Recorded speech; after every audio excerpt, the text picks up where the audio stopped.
Start करते हैं। Good morning to all of the students of third year electrical. आप लोगों को स्वागत है ई 305 के लेक्चर में। तो इससे पहले कि हम जो दो ऑनलाइन क्लासेस और कुछ जो ई लेक्चर्स अपलोडेड हैं उसमें हम यूनिट 1 कवर अप कर चुके हैं। कि तो जैसा कि आप जानते हैं कि यूनिट 1 में हमने इंट्रोडक्शन देखा, ब्लॉक डायग्राम देखा, सिग्नल फ्लो ग्राफ देखा और फाइनली ट्रांसफर फंक्शन को समझा। ये हमारा मेन इंपॉर्टेंट था।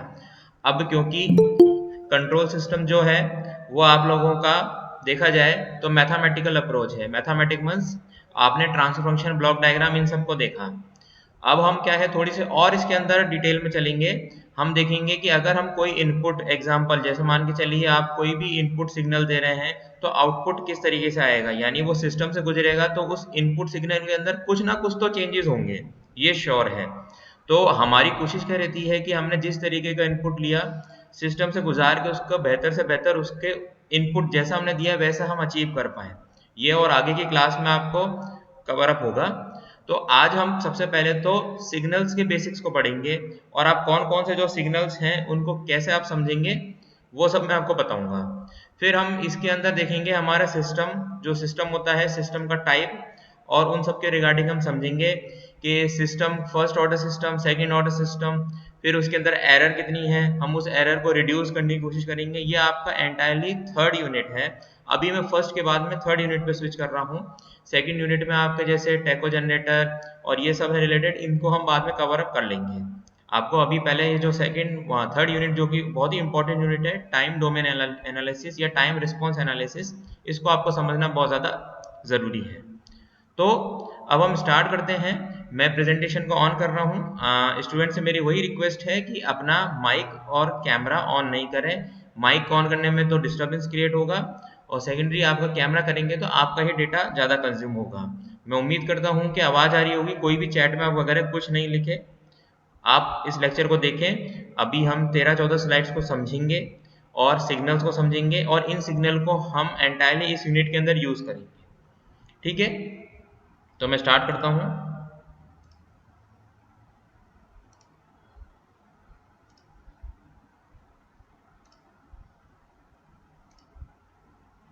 Time domain analysis. Time domain से स्टूडेंट हम क्या समझते हैं, दरअसल हमारा कोई सिग्नल है तो वो टाइम के रिस्पेक्ट में कैसे चेंज हो रहा है, यानी टाइम के रिस्पेक्ट में उसके अंदर क्या चेंज है, या वो कांस्टेंट है, या वो सिग्नल बढ़ रहा है, या वो सिग्नल घट रहा है। तो हम वो मान के चलते हैं टाइम, मतलब टाइम एक हमारा पैरामीटर है। ऐसे ही हमारा एक और पैरामीटर होता है फ्रीक्वेंसी, आवृत्ति जिसको आप बोलते हैं हिंदी में, मेरे ख्याल में आवृत्ति ही बोलते हैं। तो ये दरअसल क्या है, कुछ ऐसे पैरामीटर होते हैं जिसके ऊपर हमारा सिग्नल डिपेंडेंट होता है। अब ये डिपेंडेंट क्या होता है, इंडिपेंडेंट क्या होता है, उसको हम आगे समझ लेते हैं। तो सबसे पहले हम कुछ बेसिक डेफिनेशन पढ़ते हैं टाइम रिस्पॉन्स की, कि टाइम रिस्पॉन्स दरअसल होता क्या है। पहले मैं इसको पढ़ देता हूं। Time response of a system is the output, मतलब टाइम रिस्पॉन्स क्या होता है किसी भी सिस्टम का, वैसा आउटपुट जो कि फंक्शन है टाइम का। यानी जैसे कि मैंने अभी आपको जनरली एक्सप्लेन किया कि कोई भी ऐसा सिग्नल या कोई भी ऐसा रिस्पॉन्स जो टाइम के ऊपर डिपेंडेंट है, यानी वो फंक्शन का टाइम है, तो हम उसको टाइम रिस्पॉन्स बोलते हैं बस। और उसके अंदर हम एक इनपुट अप्लाई करते हैं। कहने का मतलब हमारा जो टाइम रिस्पॉन्स होता है वो टाइम का फंक्शन होता है, हम जैसे ही इनपुट अप्लाई करते हैं तो वो हमारा टाइम रिस्पॉन्स कहलाता है। फिर हम अब आगे बढ़ते हैं। अब दरअसल हमारा जो टाइम रिस्पॉन्स होता है वो दो प्रकार का होता है, मतलब उसके अंदर हमारे दो पार्ट्स होते हैं, दो प्रकार भी नहीं बोले तो। एक तो होता है आपका ट्रांजिएंट रिस्पॉन्स और दूसरा होता है आपका steady state response. Transient response और स्टडी स्टेट रिस्पॉन्स, जिसको हम मैथमेटिकली लिख देते हैं सी टी, सी यानी दरअसल कंट्रोल सिस्टम में आपका जो आउटपुट होता है उसको हम सी टी के फॉर्म में भी लिख सकते हैं और इनपुट को हम आर या फिर आर और सी, वो डिपेंड करता है, बुक्स टू बुक्स भी डिपेंड करता है, कहीं भी वी, मतलब ये तो क्या दरअसल एक वेरिएबल है। तो यहाँ पर हम अभी जनरली टाइम रिस्पॉन्स देख रहे हैं सी टी बराबर सी, और ये सबस्क्रिप्ट में है, सुपर स्क्रिप्ट में सी टी और सी एस एस टी, यानी ये जो आपका सी टी है ये तो आपका ट्रांजिएंट रिस्पॉन्स है और ये सी एस एस टी ये आपका स्टडी स्टेट रिस्पॉन्स है, जो कि सबस्क्रिप्ट में, सुपरस्क्रिप्ट मैंने गलत बोला भी। तो कहने का मतलब हो सकता है थोड़ा सा भी अजीब लगे, धीरे धीरे आप इससे फैमिलियर हो जाओगे। तो ये जो सी मतलब सबस्क्रिप्ट में टी बराबर क्या है, ट्रांजिएंट रिस्पॉन्स, यानी ये जो ट्रांजिएंट रिस्पॉन्स है जो कि फंक्शन है टाइम का, वो इससे रिप्रेजेंट हो रहा है, और steady state response C S S T से रिप्रेजेंट हो रहा है। अब क्वेश्चन उठता है कि ट्रांजिएंट रिस्पॉन्स और स्टेडी स्टेट रिस्पॉन्स में फर्क क्या है। दरअसल क्या होता है, मान के चलिए आपने कोई इनपुट अप्लाई किया है किसी सिस्टम में। अब जब आप इनपुट अप्लाई करोगे तो जाहिर सी बात है सिस्टम में जैसे भी जो भी उसकी कैरेक्टरिस्टिक्स है, जो भी उसका पैरामीटर है, उसके अकॉर्डिंग इनपुट में चेंजेस आएंगे। मतलब इनपुट में चेंजेस आएंगे मतलब इनपुट उससे गुजरेगा, वो चेंज फील करेगा और फाइनली आपको आउटपुट मिलेगा। अब हो सकता है कि कुछ टाइम के लिए, मतलब जब आप इनपुट अप्लाई करो तो उस पीरियड, मतलब उस पीरियड में जब आप अप्लाई करोगे तो हो सकता है उस टाइम में कोई ऑलरेडी कुछ इनपुट उसमें प्रेजेंट हो, तो हम उसको बोलते हैं एक तरीके से ट्रांजिएंट रिस्पॉन्स। यानी ट्रांजिएंट रिस्पॉन्स में हम देखते हैं कि हो सकता है कि कोई हमारा इनपुट प्रेजेंट है या नहीं है। अगर नहीं है तो हमने जिस टाइम से अप्लाई किया हम वहां से उसको देखेंगे। उस ट्रांजिएंट रिस्पॉन्स में दरअसल हमारा सिस्टम कुछ फ्लक्चुएशंस, कुछ चेंजेस देगा। उस चेंजेस को देखने के बाद में फाइनली एक स्टडी स्टेट मतलब एक ऐसी स्टेट आएगी कि हमारा आउटपुट सेटल हो चुका होगा, जो कि हमारे आगे का पार्ट है। ऐसे ही स्टडी स्टेट रिस्पॉन्स से हम एक स्टडी स्टेट एरर समझते हैं। यानी जब हमारा फाइनली जब आउटपुट हमारा सेटल हो गया तो हम देखेंगे कि हमारी क्या कंडीशन रही इनपुट के केस में। तो इस तरीके से हम इसको देखते हैं ट्रांजिएंट रिस्पॉन्स, जिसके अंदर हम कुछ कंडीशंस को चेक करते हैं। ऐसे ही होता है हमारा स्टडी स्टेट रिस्पॉन्स, जो कि हमारा फाइनली आउटपुट सेटल्ड हो चुका होता है।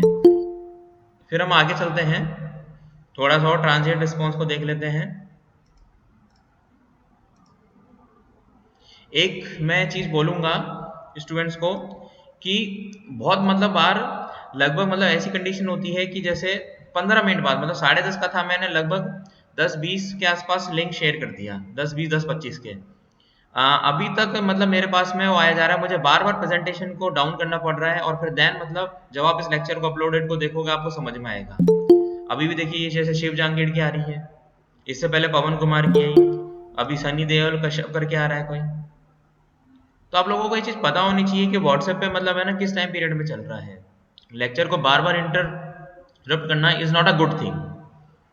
तो आप लोग इस चीजों को समझें।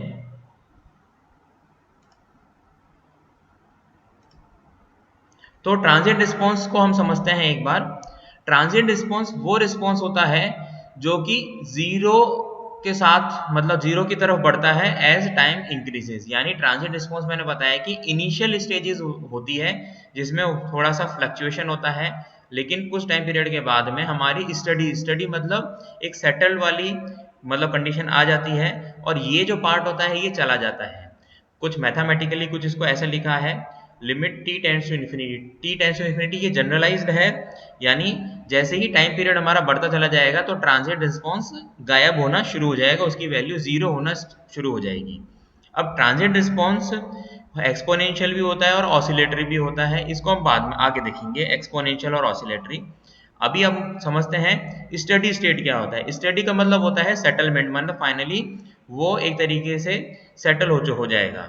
अब सेटल कैसे होगा, कितना होगा, ये सब हमारा आगे मैथमेटिकल का पार्ट है। अभी के लिए ये समझना है steady state response is the part of total response after transient has died. यानी ट्रांजिएंट डाइड मतलब ट्रांजिएंट मरा, मतलब मरने का मतलब इसका मतलब है कि ट्रांजिएंट की वैल्यू जीरो हो चुकी होती है, और जो फाइनली उसके अंदर जो भी आउटपुट रहता है वो स्टडी स्टेट रहता है। फिर इससे एक टर्म आती है स्टडी स्टेट एरर, जिसको अभी मैंने थोड़ी देर पहले बताया। स्टडी स्टेट एरर वो होती है if the steady state response of the output does not match with the input. और जाहिर सी बात है कि कोई भी आपका सिस्टम कंप्लीटली लीनियर या आइडियल नहीं बोल सकते। लीनियर का मतलब ये होता है स्टूडेंट्स कि आपने जैसा गुजारा वो लगभग लगभग वैसा ही आपको मिल गया। लगभग नहीं, चेंज करूंगा मैं वर्ड, 100%। 100% कोई भी सिस्टम आइडियल नहीं होता। तो अगर steady state response output does not match with the input, तो जाहिर सी बात है कि कुछ ना कुछ तो उसके अंदर एरर है। सपोज मान के चलिए आपने 5 वोल्ट का सिग्नल अप्लाई किया, 5 वोल्ट के सिग्नल में आपको आउटपुट मिल रहा है 3 वोल्ट। तो जाहिर सी बात है इस 3 वोल्ट के में 2 वोल्ट का कहीं ना कहीं एरर है। अब ये 2 वोल्ट का एरर क्यों है, क्योंकि वो किसी सिस्टम से गुजरा। हालांकि उसने कुछ सिस्टम में कंट्रीब्यूशन किया होगा, लेकिन वो है तो आपका एरर ही। तो वो हम स्टडी स्टेट एरर को काउंट करते हैं। फिर हम आगे बढ़ते हैं। अब हम ये सारे steady state error, transient response, steady state response, इनको समझने से पहले पहले हम देख लेते हैं कुछ बेसिक सिग्नल्स जो कि आपकी इस एंटायरली यूनिट में काम में आएंगे। तो सबसे पहले सिग्नल क्या होता है, सिग्नल को मैं समझाता हूँ और इस ग्राफ की सहायता से सिग्नल को आपको क्लियर भी हो जाएगा। दरअसल स्टूडेंट जो सिग्नल होता है, सिग्नल कुछ भी होता है, बस वो एक हमारी एक फिजिकल क्वांटिटी होती है। अब फिजिकल क्वांटिटी को आप कैसे समझते हैं, आपने फिजिक्स में पढ़ा होगा कि कोई ऐसी चीज जिसको हम फील कर सकते हैं। अब फिजिकल ये नहीं है कि कोई पर्टिकुलर, आप जैसे आपके सपोज इस हैंड की स्किन पे कोई आपको टच कर रहा है तो आपको फील हो रहा है। सिग्नल ऑडियो भी हो सकता है, आपके कान उसको फील करते हैं, बट वो आपके को फिजिकली टच थोड़ी ना करते हैं। तो फिजिकल क्वांटिटी को एक बार थोड़ा सा इस चीज को क्लियर करें। दूसरा क्या होता है, अब वो जो सिग्नल होता है किसी ना किसी इंडिपेंडेंट पैरामीटर, मेरा वर्ड ध्यान से सुनना, इंडिपेंडेंट पैरामीटर के रेस्पेक्ट में वो मूव करता है। क्या? जैसे कि टाइम। अब टाइम के ऊपर वो सिग्नल डिपेंडेंट है, टाइम सिग्नल के ऊपर डिपेंडेंट नहीं है। समझ में आई बात? टाइम सिग्नल के ऊपर डिपेंडेंट नहीं है, वो सिग्नल टाइम के ऊपर डिपेंडेंट है। तो जो टाइम हुआ, या आप कोई भी, जैसे आप डिस्टेंस ले लीजिए, या कुछ भी, मतलब फॉर एग्जांपल जैसे फ्रीक्वेंसी ले लीजिए, तो वो सारे हमारे इंडिपेंडेंट, मतलब स्वतंत्र, मतलब इंडिपेंडेंट पैरामीटर होते हैं। उन पैरामीटर के रिस्पेक्ट में ही हमारा सिग्नल चेंज होता है। अब वो क्या होता है चेंज, वो मैथमेटिकली हम उसको डिफाइन करते हैं। जैसे पहला एग्जांपल है स्टेप फंक्शन, जो कि बहुत ही कॉमनली यूज्ड, और मतलब कॉमनली यूज्ड इन एग्जांपल्स में यूज होता है। तो दरअसल स्टेप का क्या मतलब, अब स्टेप से आप समझते हैं एक तरीके से, जैसे सपोज मान के चलिए कोई स्टेप ले लिया, मतलब एक कदम आगे बढ़ गए। अब स्टेप में क्या होता है, जैसे कि मैंने एक इसको इलेक्ट्रिकल सर्किट से शो किया है। Consider an independent voltage source, यानी एक आपका वोल्टेज सोर्स है जिससे आपको, मतलब पर्टिकुलर उसकी वैल्यू है के वोल्ट, उससे सप्लाई हो रही है, और उसके साथ में एक स्विच कनेक्ट है, ये वाला स्विच। अब जैसे ही आप इस स्विच को इधर क्लोज करोगे, when switch open, the voltage the terminal 1 2 is 0। ठीक है, क्यों जीरो है? क्योंकि जब तक ये स्विच ओपन है तो यहां पर हमारी कोई, मतलब जो लाइन है सर्किट की, डिसकंटिन्यूटी है। ओके। अब जैसे ही मैं इस स्विच को क्लोज करूंगा, जैसे ही मेरा एरो आप देख पा रहे हैं इस डायरेक्शन में, तो यहाँ पर ये जो वोल्टेज है, क्योंकि यहाँ पर कोई रेजिस्टेंस नहीं है, जो एज इट इज वोल्टेज है वो हमें ओपन सर्किट वोल्टेज यहाँ मिल जाएगा। कहने का मतलब, मैंने जैसे ही, अब मान के चलिए रेफरेंस के लिए इस टाइम पीरियड पर अभी बज रहे हैं 10:47, 10:47 पे जैसे ही अप्लाई किया, तो जो के वोल्ट है वो सीधा शुरू हो जाएगा। मतलब अब 10:47, 48, 50, 60, 70, 80, 90, या फिर मतलब 11 बज जाए, 12 बज जाए, कितने भी बजे, तो उससे आपको फर्क नहीं पड़ेगा। क्यों? क्योंकि वो के वोल्ट, यानी एक तरीके से स्टेप है, यानी यहाँ से शुरू हुआ और फिर इसने एक स्टेप ली और फिर देना शुरू कर दिया सिग्नल। तो इस तरीके से आप लोगों को ये क्लियर हुआ आपका स्टेप सिग्नल। अब यूनिट स्टेप क्या होता है, अगर के की जगह हम 1 रखें, यूनिट मतलब 1, तो वो 1 हो गया, वो आपका होता है यूनिट स्टेप। अब जनरली हम रेफरेंस के लिए यहाँ t इक्वल्स टू, जैसा आपने ग्राफ देखा होगा, 0 से स्टार्ट करते हैं जस्ट रेफरेंस देने के लिए, और ये कंटिन्यूसली, तो ये होता है स्टूडेंट आपका स्टेप सिग्नल। और अगर यहाँ 1 होगा तो वो होगा आपका यूनिट स्टेप सिग्नल। ठीक है, तो ये एक पहला सिग्नल हुआ। अब इसको हम मैथमेटिकली देख लेते हैं। vt हमने आउटपुट के लिए इसको vt से रिप्रेजेंट किया है, यानी vt, v ये इधर y एक्सिस को है जो कि फंक्शन है टाइम का, और t आपका है x एक्सिस पे। जनरली जो x एक्सिस होती है आपकी इंडिपेंडेंट एक्सिस होती है, और ये आपकी डिपेंडेंट है। तो vt 0 है, माइनस इन्फिनिटी, मतलब अगर जब t की वैल्यू 0 से कम है, मतलब लेफ्ट साइड पूरी 0 है, जैसे कि आप देख सकते हैं, मैं दोबारा दिखाता हूँ, इधर आपको कुछ भी नहीं है तो ये 0 है। जैसे ही t मतलब 0 से, यानी कुछ पर्टिकुलर वैल्यू से स्टार्ट होगा, t 0 से शुरुआत होगी, तो आपको वैल्यू मिल रही है k, और इन्फिनिटी मतलब बहुत आगे तक जा रही है। जैसे कि आप फिर से देख लीजिए, ये यहाँ ये 0 मान के चल रहे हैं और शुरू हुआ, तो ये आपका यूनिट स्टेप है। अगर हम दोनों दोनों चीज़ों को हम कंबाइन करेंगे, तो vt 0 होता है माइनस इन्फिनिटी से, मतलब कोई भी पुरानी वैल्यू माइनस में, पूरे मतलब नेगेटिव एक्सिस में तो 0 है, कब, कहाँ तक, 0 तक। और vt बराबर k है कब तक, 0 से लेके इन्फिनिटी तक। अब मैं वो जो बात कर रहा था यूनिट स्टेप की, ये तो हुआ स्टेप। स्टेप मतलब कुछ भी k हो सकता है, k की वैल्यू कुछ भी हो सकती है, 2 3 4 5। अगर k की वैल्यू 1 है तो वो यूनिट स्टेप फंक्शन या यूनिट स्टेप सिग्नल कहलाएगा, और जिसको हम डिनोट करते हैं ut से। किसे डिनोट करते हैं? ut से। और वो डिफाइन क्या होता है? 0 जब t less than equals to 0, यानी लेफ्ट साइड में तो वो 0 है, और ut इक्वल्स टू 1 जब t 0 से बड़ा हो, जस्ट बड़ा हो। हालांकि आप इसमें देख सकते हैं कि लेस देन इक्वल्स टू दोनों में आ रखा है, बट ठीक है, किसी किसी बुक्स में वो ग्रेट मतलब इक्वल्स टू साइन नहीं आता, किसी में आ जाता है, वो कोई बहुत बड़ी बात नहीं है। अब एक चीज इंपॉर्टेंट है जो कि मैंने पिछले लेक्चर्स में, ई लेक्चर्स में बोल रहा था, कि हमें एक मैथमेटिकल टूल को समझना है जो कि होता है लाप्लास ट्रांसफॉर्म। और मैंने उसमें एक चीज और मेंशन की थी कि जैसे जैसे हम आगे बढ़ेंगे इस कंट्रोल सिस्टम के सब्जेक्ट में, हम देखते चलेंगे कि लाप्लास ट्रांसफॉर्म किस हर एक सिग्नल के क्या क्या होते हैं। अब जैसे आपके ये सबसे पहले तो आप ये यूनिट स्टेप या स्टेप फंक्शन पढ़ रहे हैं, अभी जस्ट इसके सेकंड नंबर पे आप देख पा रहे हैं स्क्रीन पे कि रैंप फंक्शन पढ़ेंगे। आपका इम्पल्स भी होगा और पैराबोलिक भी होगा, इन चार के तो लाप्लास ट्रांसफॉर्म। अब जैसे हमने फंक्शन एफ टी, मतलब आप एफ टी लीजिए, वी टी ले लीजिए, वो कोई बहुत बड़ी बात नहीं है।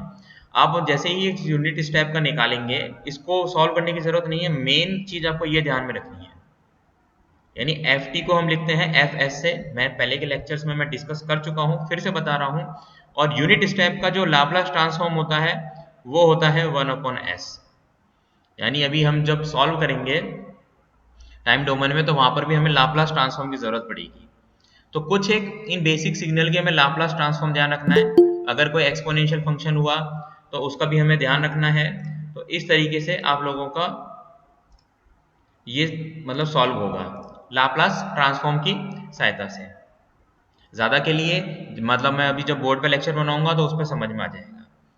फिर हम अगला चलते हैं। मैं फिर से रिपीट कर रहा हूँ, इसको ध्यान में रखने की जरूरत नहीं है पूरे मैथमेटिकल को कि स्टूडेंट डर जाए कि सर ये क्या इंटीग्रेशन है। हमें सिंपल रिलेशन याद रखना है। यूनिट स्टेप का क्या लाप्लास ट्रांसफॉर्म होता है? 1/s, simple. फिर हम आगे बढ़ते हैं रैंप फंक्शन पे। अब स्टूडेंट रैंप आपने समझा होगा, रैंप दरअसल होता है कुछ पर्टिकुलर चढ़ाई से। जैसे कि आप देख रहे हैं ये पर्टिकुलर कुछ ऐसे चढ़ाई की चल रही है। रैंप आपने देखा भी होगा, आपके घर के बाहर भी होगा, गेट के बाहर, कॉलेज में भी आपने देखा है। रैंप इज जनरली सिंपली एक मतलब सीढ़ी का ऑल्टरनेटिव, अपने जो स्टेयरकेस होता है उसका ऑल्टरनेटिव होता है। अब रैंप फंक्शन क्या होता है, वही हम इसको ओरिजिन से स्टार्ट कर रहे हैं, और इंक्रीज होता है और हो सकता है वो डिक्रीज भी हो। मतलब अगर चढ़ाई है तो उतार भी तो एक रैंप की तरह होता है। मान के चलिए अगर आप अपने घर में एंट्री कर रहे हैं तो रैंप पे उस टाइम आप चढ़ेंगे, लेकिन जब आप घर से बाहर निकलेंगे तो आप रैंप से उतर रहे होते हैं, मतलब तो वो डिक्रीज हो रहा है उस टाइम के लिए, और जब आप घर में एंट्री कर रहे हैं तो वो इंक्रीज हो रहा है। तो हम रैंप को डिनोट करते हैं आर टी से। मतलब स्टेप फंक्शन यूनिट स्टेप को तो हमने यूज किया था यूटी से, और अगर यूनिट नहीं है तो जनरली स्टेप है तो उसको हम एस टी से भी लिख सकते हैं। तो आर टी क्या है? 0 के बराबर है जब t लेस देन 0 है। अब आप देख लीजिए नीचे की तरफ कुछ वैल्यू नहीं है, इधर इस साइड में। और आर टी क्या है? के टी। के टी मतलब के एक हमारा जनरली कोई भी कांस्टेंट है जिसकी 0 से वैल्यू ज्यादा होगी वो, और उसी रिस्पेक्ट में ये मूव कर रहा है। अगर यूनिट रैंप है, यूनिट रैंप है तो के होगा हमारा सिंपली 1। तो इसमें कोई बहुत बड़ी मतलब बिग इशू नहीं है कि के की वैल्यू कुछ भी हो सकती है, बस आपका ये इस तरीके से फॉलो अप होगा। t इक्वल्स टू 0 हमने रेफरेंस पॉइंट लिया है, ये आपका डिपेंडेंट पैरामीटर है और ये इंडिपेंडेंट पैरामीटर है टाइम, और आपका सिंपली रैंप की तरह सिग्नल फ्लो हो रहा है। अब हम इसका लाप्लास ट्रांसफॉर्म देखें। अब क्योंकि लाप्लास ट्रांसफॉर्म हमने यूनिट स्टेप का देखा तो 1/s आया। अगर यहाँ पर सिंपल स्टेप होता तो k/s आता। वो सिंपल सी बात है, कांस्टेंट के लिए लाप्लास ट्रांसफॉर्म बाहर निकल जाता है। आपको इंटीग्रेशन का जनरल आइडिया होगा, अगर कोई भी कांस्टेंट है तो हम उसको बाहर रख लेते हैं। अब ये हमने यहाँ पर के टी लिया है तो k/s²। स्टेप में 1/s था, यहाँ पर 1/s² है अगर यूनिट रैंप है। सिंपल याद रखने हैं, यूनिट स्टेप के लिए 1/s और यूनिट रैंप के लिए 1/s², सिंपल। और अगर k की वैल्यू 0 से कम है तो वो नेगेटिव डायरेक्शन में होगा, इस तरफ नेगेटिव y एक्सिस के लिए। क्यों? क्योंकि मान के चलिए k की वैल्यू 0 से कम हुई, सपोज -1, तो वो -t मतलब हर एक t के वैल्यू के लिए वो माइनस y एक्सिस की तरफ जाएगा। ये सिंपल ग्राफ है। अगला हम पढ़ते हैं पैराबोलिक फंक्शन। ये जितने भी मैं बता रहा हूँ पैराबोलिक, रैंप और स्टेप, ये सब आपके आगे काम में आने वाले हैं, तो इनको एक बार ध्यान से पढ़ें। इनको आपको कोई भी एक्सप्लेन करने को नहीं बोलेगा। इन बेसिक सिग्नल्स को आपको एक्सप्लेन अगर करने को आ भी गया पॉइंट, तो आपको ये जो मैथमेटिकल इक्वेशन है, ये जो मैं बता रहा हूँ, इससे पहले कि आप देख लीजिए, जैसे इसका लाप्लास ट्रांसफॉर्म निकाला और ये जो आपने शो किया, इसको और ग्राफ को शो करना बहुत ज़्यादा ज़रूरी है। अब दरअसल आपका पैराबोलिक क्या होता है? पैराबोलिक आपने मैथमेटिकली में देखा होगा और मैं यहाँ पर एक्सप्लेन कर देता हूँ। The value of R T is zero, मतलब टी लेस देन जीरो के लिए तो हम कुछ मान के नहीं चल रहे हैं, और ये कुछ क्वाड्रेटिक फंक्शन होता है। क्वाड्रेटिक फंक्शन होता है कि जिसकी कुछ मतलब डिग्री होती है। अब यहाँ पर क्या डिग्री है इसकी? जैसे के टी स्क्वायर बाय टू, यानी पैराबोलिक फंक्शन कुछ इस तरीके से रिप्रेजेंट होता है। यहाँ पर सेकंड डिग्री का ये जो है पॉलिनोमियल, और के आपका कुछ कांस्टेंट है।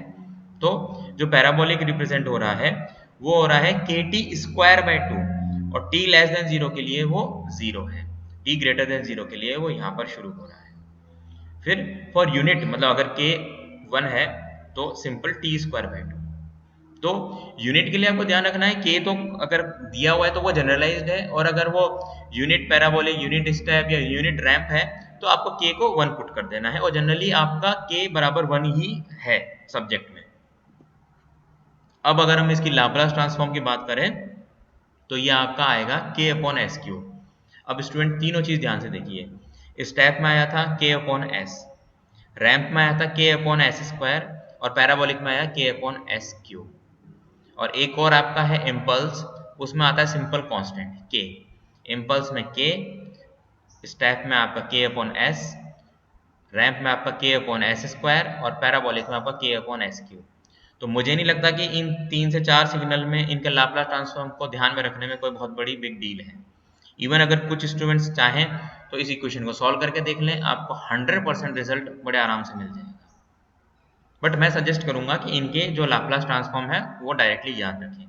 कुछ एक और होंगे जिनके एक्सपोनेंशियल मतलब वाले टर्म है, तो वो एक्सपोनेंशियल वालों के लिए हमें सिंपल है, मतलब वो भी उसमें भी हमें कोई ज़्यादा मतलब इतना नहीं सोचना है।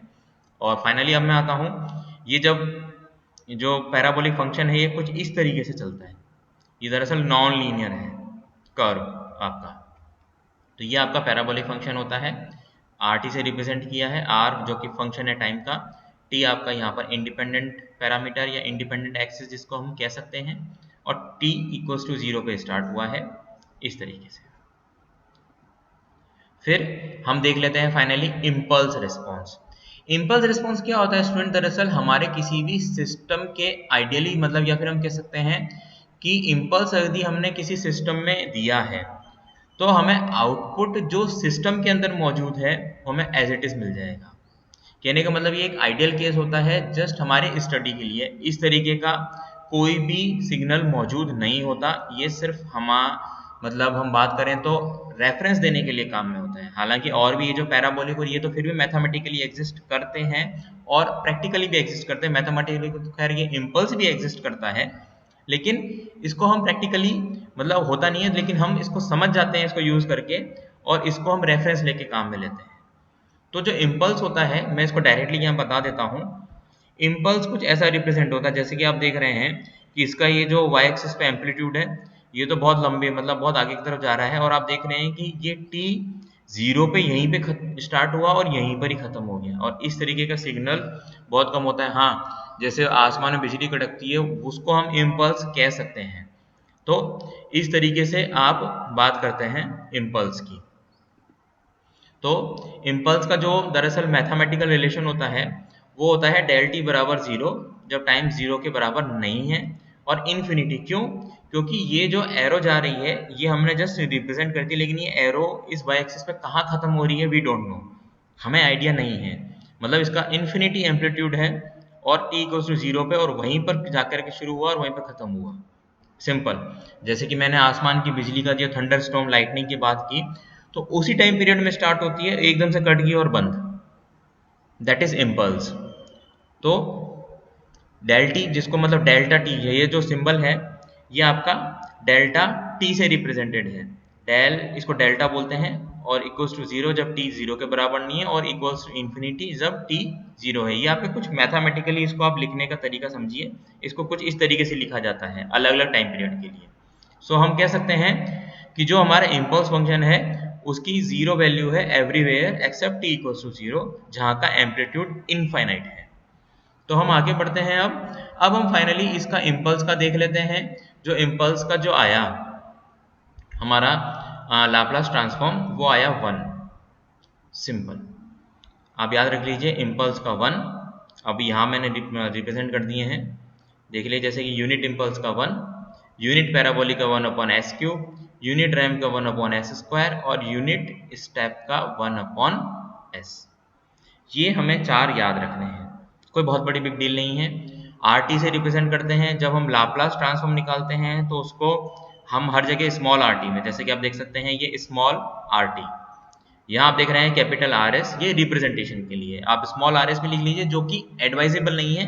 मैं आपको सजेस्ट करूंगा क्योंकि आपको हर बुक में कुछ इस तरीके से मिलेगा और जो कि सही भी है। हाँ, एक चीज़ और, यदि आप यूनिट स्टेप का डिफरेंशिएशन करेंगे तो आपको यूनिट इम्पल्स मिलेगा, और यूनिट रैम्प का अगर आप डिफरेंशिएशन करेंगे तो आपको यूनिट स्टेप मिलेगा, और अगर यूनिट पैराबोलिक का करेंगे तो आपको यूनिट रैम्प मिलेगा। कहने का मतलब, अगर आपने इसका डिफरेंशिएशन किया तो आपको इम्पल्स मिला। ये सब आपस में लिंक्ड है, जिसको मैं आगे और बता दूंगा। ऊपर आप देख सकते हैं कि आपने डिफरेंशिएशन किया, ये जो सिंबल ये तो लाप्लास का है, एक बार इसको ध्यान मत दीजिए। ये आप जो डिफरेंशिएशन देख रहे हैं यूनिट स्टेप का, ये आपको फाइनली इम्पल्स देगा। ओके, और अगर आप यूनिट रैम्प का करेंगे तो आपको स्टेप मिलेगा। यानी आप ऐसे समझ सकते हैं, जैसे जैसे इसकी डिग्री बढ़ती जा रही है हम उसका डिफरेंशिएशन करेंगे तो उल्टा मिलता जाएगा हमें। पैराबोलिक का करेंगे, हम इसका उल्टा करेंगे तो जस्ट हमें यूनिट रैम्प मिल जाएगा। उल्टा मतलब डिफरेंशिएशन करेंगे, उल्टा मैं इस सेंस में कह रहा हूँ 1 upon S cube 1 upon S square. ठीक है स्टूडेंट्स, तो हम अब आगे बढ़ते हैं।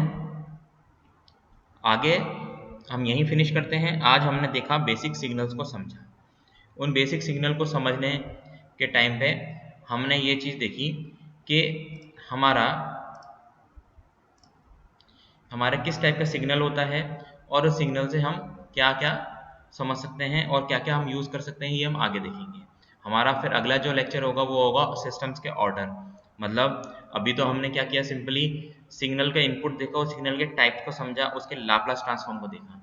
अब हम जब उस पर्टिकुलर सिस्टम से वो गुजरेगा तो उस टाइम क्या होगा उसमें, मतलब उसके वो सिस्टम को भी हमने मैथमेटिक्स के रिप्रेजेंटेशन फॉर्म में किया हुआ है। मतलब जैसे सपोज ट्रांसफर फंक्शन जिसको हम बोलते हैं कि ये इसका इम्पल्स रिस्पॉन्स है। यानी जनरली जो भी सिस्टम का जो सिस्टम का जो ट्रांसफर फंक्शन होता है, या फिर हम ये कह सकते हैं कि जो सिस्टम के अंदर जो मौजूद है ट्रांसफॉर्म, वो कुछ भी वैल्यू होगी, वो फर्स्ट ऑर्डर का होगा, वो सेकंड ऑर्डर का होगा, वो डिपेंड करेगा। फिर जब हम उसको गुजारेंगे उसमें से, तो फिर हमारा फाइनली आउटपुट क्या मिलेगा, उसके कॉरस्पॉन्डिंगली हमारे 3-4 होंगे, जैसे under damped system, over damped system, critically damped, तो ये सारे होंगे। उससे रिलेटेड कुछ और टर्मिनोलॉजीज आएंगी, तो हम फाइनली उसको देखेंगे और समझेंगे।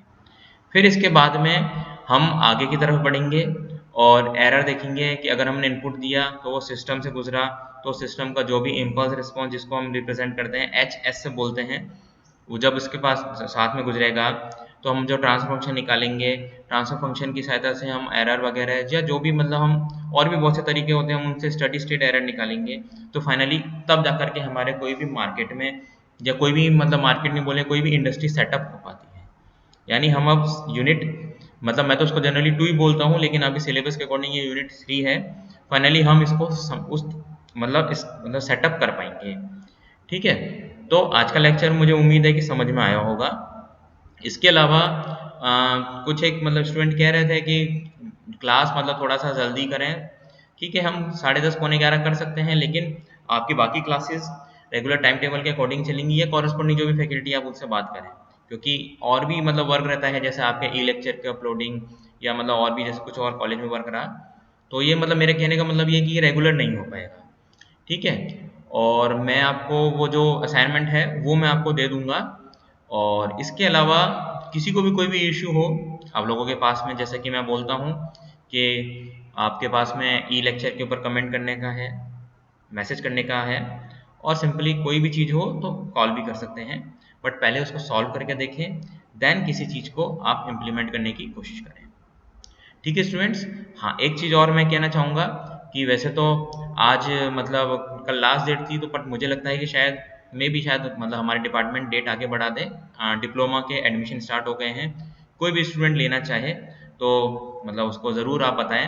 अपने यहाँ पर अभी मेकाट्रॉनिक्स और साइबर इंफॉर्मेशन सिक्योरिटी करके एक ब्रांच है, वो 2 ब्रांचें और खुल गई हैं।